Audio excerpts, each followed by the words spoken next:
Good morning. My name is Raksha. I am the counselor at the One Stop Center here. Can you tell me your name? My name is Zoya, Okay. Hi, Zoya. Where are you from, Zoya? Shanti Nagar. Okay. All right. So, Zoya, would you like to, I understand you're quite disturbed right now. You don't look okay, but I'm hoping if you can tell me whatever it is that you're experiencing. I can't simply It's okay. Take your time. No problem.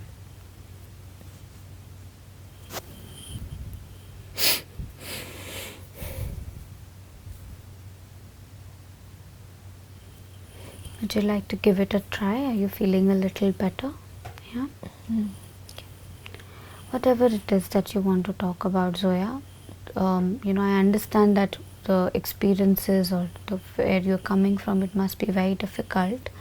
But I'd really recommend that whatever that you want to talk, please share so that we can see what can be done. And everything that you mention is going to stay in the room. Confidentiality is going to be maintained. Yeah. So I'm here to help you. So whatever it is that you want to talk about. I live with my husband and his family. I have a small son also. Okay. Everything was okay only after marriage. I got married 5 years ago, but of late 2 to 3 months back, my husband and I had a fight about certain things, something small only, but my husband, he just hit me and beat me out of the blue. And then after that it has never stopped. It has become like a regular thing, and he often beats me up, and then now his family also keeps on telling that my family never gave them anything during the marriage, and I how can and they asked me to bring money. I don't know how to I refuse them usually, but then I don't know what to tell them, because my father is also ill. He does not have money for his medical expenses, but I have to listen and bear this all the time. I understand. I cannot help it. I just cannot. I don't know what to do. Yeah, so I hear that there is a lot of maltreatment, violence that you're experiencing, and I just want to put it forward at this point that no matter what it is, no matter what reason it is, any kind of violence, be it emotional, be it physical, any kind of violence is just not okay. And I need you to know that it's not your fault. It's your husband and his family's fault, and there are legal implications, because of that lead to this kind of violence. So please understand that we are with you here, and we are going to try our best to help you out. Yeah, I'd want to understand a little bit more about what is going on, but I also see that it is quite difficult for you to talk about it. So at any point that you feel that you don't want to continue, you want to stop talking, please let me know. Yeah. All right. So Zoya, you mentioned you have a son. How old is he? He's 4 years old. Okay. And so I understand that in that environment at home, does your husband, in anger or in his aggression, does he also hurt your son? No, he does not beat him, only me. Okay. But I'm also assuming that your son must be seeing what is going on. Yeah. So what is the impact how does he react to that violence? He starts crying. He gets very scared because whenever he has to constantly witness that, he's only so small. Yeah. He does not go out on his own. Yeah. And whenever his father beats me, he comes crying or gets scared sometimes and hides. And whenever that happens, sometimes he'll come in between both of us and try to save me. And he often cries and tells his father to stop beating me. But Yeah, nobody listens. Yeah, yeah. And I understand it must be very difficult for you to single-handedly manage and go through all of this.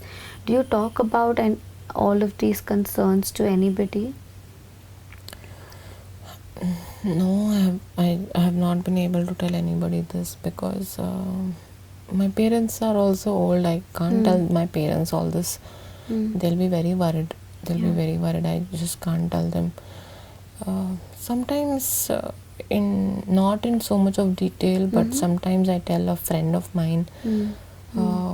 She, I don't know how much she understands, but Yeah. Yeah.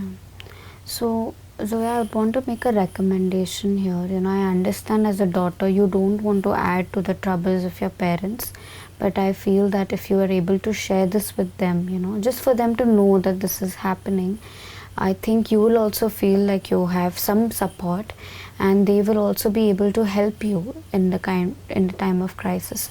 Anybody in your family or in your friends that you can share, just so that they are aware and they can help you out. Yeah, is that possible? I'll try. Yeah, thank you. All right. And Zoya, what about your intentions? What are your plans? How do you think that you can get out of this concern, these issues? And for your safety, what is it that you think you have thought about? I don't have any option. I will. I don't have anywhere else to go. I will only go back to my husband's house. Okay. Plus my son is also there. Yeah, I have to be there only. I understand. But do you think if you go back, he might again hurt you? That is obviously that any time will happen. I have a feeling. Yeah. So I'd want to recommend another thing. It's for your safety and your child's safety. If you could go home and make a bag, take a bag and make it's like called an emergency bag. Basically, what you need to do is get your child's documents, from his school, his mark sheets, his Aadhaar card, diapers and food and everything that is essential. Put it in that bag. Similarly for you also, your documents, your Aadhaar card, maybe home related documents that are important, taking a Xerox and keeping it with you. Then your sanitary pads and all those essentials. If you can just make a bag, and keep it somewhere, maybe at home in some place that he might not know of, or your neighbor's home, anywhere that you can just hide this bag. So why are we creating this bag is that in case if things goes bad and there is a threat to your or your son's safety, you can take this bag and go to some other safe space. You can come to the center, or you can go to your friend's house or your parents' house, anywhere that you feel safe, just for that, so that you and your child's safety is something that we need to look into as a priority. Is that possible? Can you try that? I am not sure. What if I get caught? Because it's very difficult. I can easily get caught. I understand that. I understand, and I think that's the best we can do at this point. But I'll provide you with numbers. There are emergency numbers, there is child and women helpline numbers, and the OSC center numbers. So just in case that if you can't get out, but you can call and you can get the help that is needed. Yeah, we'll definitely meet for the coming sessions also, Zoya, and we'll try our best to help you out. Yeah, thank you. Thank you.